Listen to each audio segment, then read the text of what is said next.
ακολουθεί ένας βουκολικός σκοπός της ματσούκας. Η Ματσουκία Τσομπάνισσα έχει τον αγαπημένο της στην ξενιτιά από χρόνια. Πάνω στα ψηλά βουνά, μέσα στην ερημιά, τραγουδά τον καημό της.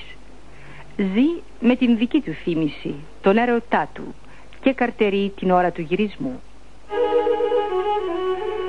Τραγουδά ο Χρύσανθος και παίζει λύρα ο Γιωργούλης Κουγιουμτζίδης.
Yaram,